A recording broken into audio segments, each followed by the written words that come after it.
Bismillahirrahmanirrahim. Assalamualaikum warahmatullahi wabarakatuh. Baik sobat SHC, kita jumpa lagi di dalam permen kita ya, perbincangan menarik.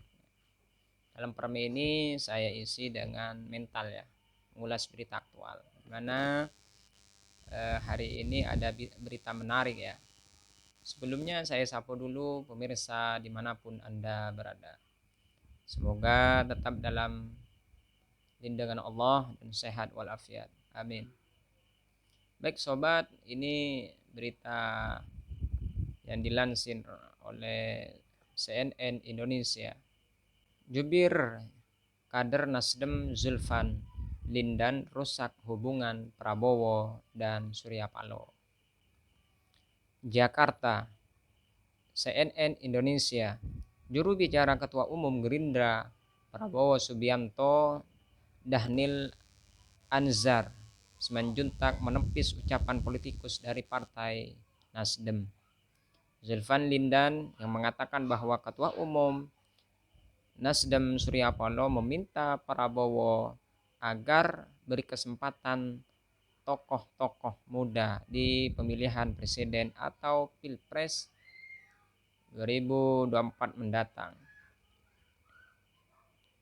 Dhanil mengaku telah bertanya langsung kepada Prabowo terkait ucapan Zulfan tersebut.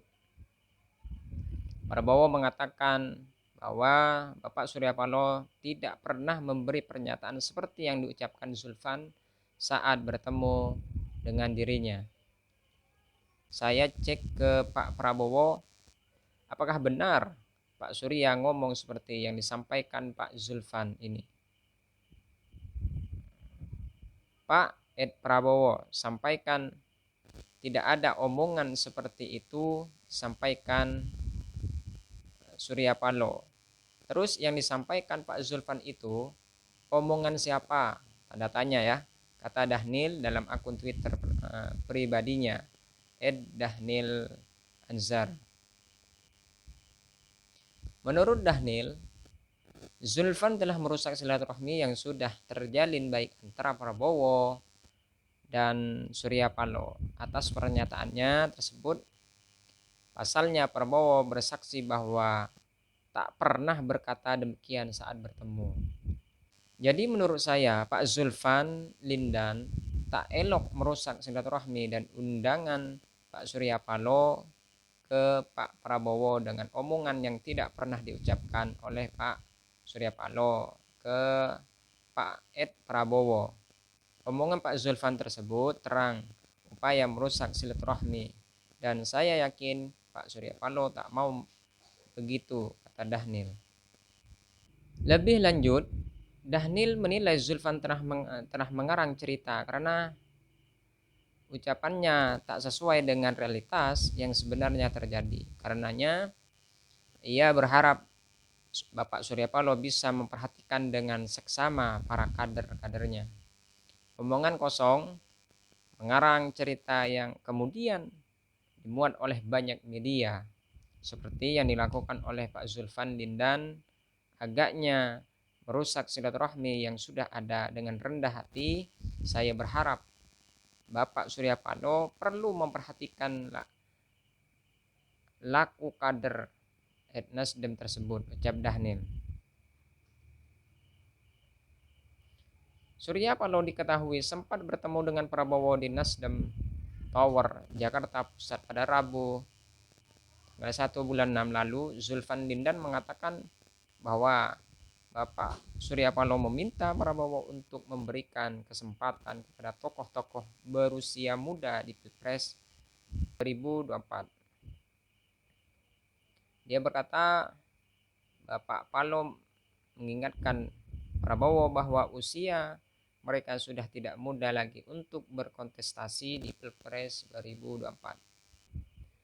Zulfan memandang pesan ini bahwa Bapak Surya Paloh ke Bapak Prabowo itu kemudian ditangkap kader Nasdem sehingga nama Prabowo tidak muncul dalam rekomendasi nama capres yang diusulkan DPW Nasdem dalam rapat kerja nasional Nasdem pada pertengahan Juli 2022 silam.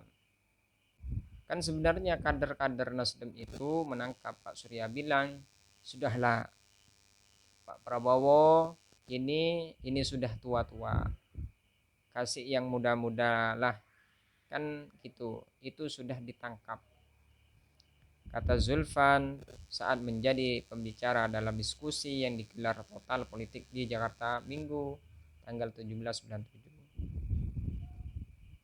Prabowo digadang-gadangkan akan maju kembali sebagai salah satu kandidat calon pilpres di 2024. Ketua DPP Harian Partai Gerindra, Sufmi Dasko Ahmad, bahkan akan menggelar Rapimnas untuk menanyakan langsung kepada Bapak Prabowo terkait kesediaannya maju di Pilpres 2024. Rapimnas kemudian akan ditanyakan atau jawaban ke Pak Prabowo tentang ketersediaan dicapreskan oleh Partai Gerindra, kata dia kepada wartawan di Kompleks Parlemen Selasa tanggal 5 bulan 7 lalu. Jadi itu sedikit ulasan dari berita CNN ya. Jadi menurut saya begini ya, kita lihat bahwa ini sebuah cerita-cerita di mana cerita ini bisa menimbulkan permusuhan, bisa menimbulkan disintegrasi, bisa menimbulkan perpecahan dengan adanya ucapan yang sekiranya tidak bermanfaat itu masih direkam dan dijadikan sebuah acuan, di mana dalam ucapan tersebut masih jadi sebuah isu yang barangkali tidak mendidik ataupun tidak menjadikan sebuah edukasi terhadap publik ya. Jadi ini memang sebuah sebuah tantangan di mana seorang partai, pimpinan partai ini yang dianggap mempunyai kekuatan, mempunyai power di dalam bertanding pada Pilpres 2024 ini memang dijadikan sebuah hal unik di dalam perbincangan media ataupun di beberapa media sosial ya. Kalau menurut saya ini sudah biasa di dalam perpolitikan, meskipun kita anggap bahwa teman politik kita itu nantinya akan menjadi musuh, itu sudah hal biasa. Lawan akan menjadi teman, teman pun akan menjadi lawan. Tetapi ini Bapak Prabowo dalam berita ini belum menyatakan siap dicalonkan, dan ini akan diadakan rapat ya. Ini sangat menarik ya, tatkala nantinya bisa bergabung Bapak Prabowo dengan Nasdem. Karena kalau kita lihat dari ambang batas, Partai Nasdem ini masih kategori 10% ya. Artinya masih banyak peluang untuk menggandeng dari partai-partai yang lain. Dan Gerindra juga dipepet oleh Nasdem guna untuk memenuhi dari ambang batas, di mana Gerindra ini masih meraih 13% di atas dari Partai Nasdem ya. Isu yang digadang-gadangkan Partai Nasdem ini memang akan menjalin sebuah hubungan lebih erat dan lebih kental dengan PKS dan Demokrat ya. Kita tahu bahwa Demokrat memang harus mencari pasangan, harus mencari kekuatan dari partai-partai lain, karena dari ambang batas presidensial thresholdnya masih di bawah ambang batas ya. Kalau Demokrat ini masih 9%, 9,39% ya, yang ada kursi di Senayan. Sedangkan kalau PKS kita lihat hanya 8% ya, masih jauh. Maka dari itu Partai Nasdem dengan Partai Gerindra ini kalaupun terjadi bisa berkoalisi, ini lebih menarik dan lebih bagus ya. Karena sama-sama partai mempunyai corak yang sama, mempunyai tujuan yang sama, mempunyai cita-cita yang sama untuk membangun negara Republik Indonesia. Dinamika politik ini memang sering terjadi di dalam pertarungan pemilu maupun pertarungan pilkada ya.